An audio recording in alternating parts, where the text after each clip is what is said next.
دوستو آج پاکستان میں رول آف لا کے سفر کی ایک نئی اور تاریخی چیپٹر کا آغاز ہوا ہے۔ ایک ایسا فیصلہ سامنے آیا ہے جس نے ریاستی اداروں میں اکاؤنٹیبلٹی، ٹرانسپیرنسی اور انصاف کی نئی مثال قائم کی ہے۔ سابق D G I S I general Faiz Hamid کو کورٹ مارشل کے بعد 14 سال کی سزا سنانا اس بات کا ثبوت ہے کہ پاکستان اب ایک ایسے دور میں داخل ہو رہا ہے جہاں طاقت سے بالاتر ہو کر قانون اپنا عمل دکھا رہا ہے۔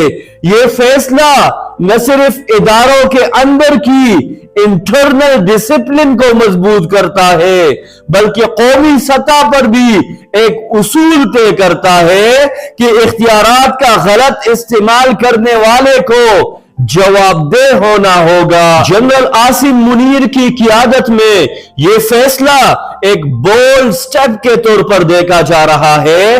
اس سے اداروں میں ایک مضبوط پیغام گیا ہے کہ مس یوز آف پاور یا کوئی بھی غیر قانونی اقدام اب نظر انداز نہیں ہوگا، مگر ساتھ ہی ایک اہم نقطہ یہ بھی ہے کہ اگر حقیقی انسٹیٹیوشنل کریڈیبلٹی قائم کرنی ہے تو موجودہ آرمی چیف کو تاحیات دی گئی استثناء کے بارے میں بھی از خود اپنا موقف واضح کرنا ہوگا۔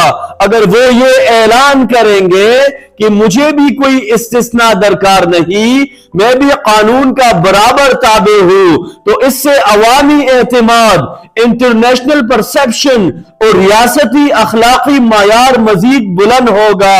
اسلامی تعلیمات بھی یہی کہتی ہے کہ احتساب، اختیار اور قانون سب کے لیے برابر ہوتے ہیں۔ آج فوج نے اپنے ایک انتہائی طاقتور سابق آفیسر کو سزا دے کر زیرو ٹالرنس کا عملی ثبوت دیا ہے، لیکن یہ عمل تب ہی مکمل ہوگا جب سویلین ادارے، بیوروکریسی اور سیاسی قیادت بھی اسی معیار پر پرکھے جائے۔ آئی ایم ایف کی رپورٹ میں موجودہ فائنانشل irregularities، کرپشن انڈیکیٹرز، مس مینجمنٹ اور بے ضابطگیوں کی بات کی گئی ہے۔ اس کی شفاف تحقیقات ضروری ہے۔ کیا قومی خزانے سے ناجائز فائدہ اٹھانا کبیرہ جرم نہیں؟ کیا قرضے حاصل کر کے انہیں ذاتی مفادات میں استعمال کرنا ایک قومی غداری کے مترادف نہیں؟ احتساب کا یہ عمل نیچے سے اوپر، اوپر سے نیچے، اکراس دی بورڈ ہونا چاہیے۔ یہ نہیں کہ ایک ادارہ سزا دے اور دوسرا خاموش رہے۔ پاکستان کو آگے بڑھانے کے لیے ضروری ہے کہ کرپشن کے خلاف ایک نیشنل اینٹی کرپشن ڈرائیو شروع کی جائے جو مکمل طور پر غیر جانبدار، ٹرانسپیرنٹ اور لائیو ایویڈنس پر مبنی ہو۔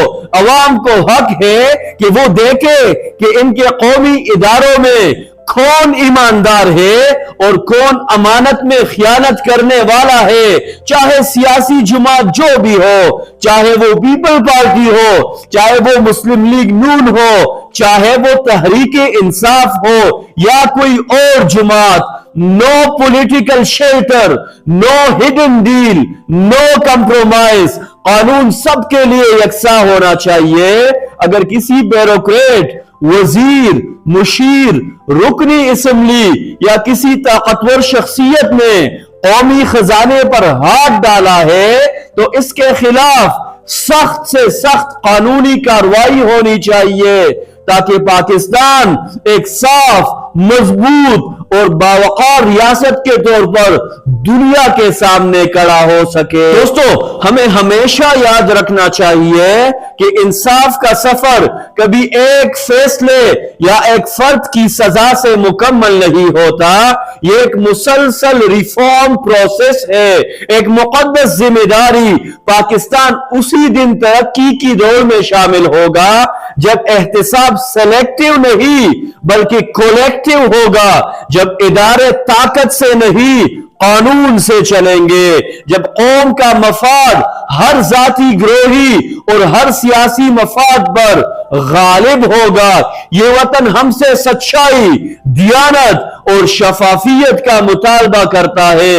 اگر ہم نے آج صحیح سمت میں قدم اٹھایا تو دنیا دیکھے گی کہ پاکستان نہ صرف اٹھ کھڑا ہوا ہے بلکہ گلوبل سٹیج پر ایک باوقار، مضبوط اور اصولوں پر قائم ریاست بن رہا ہے۔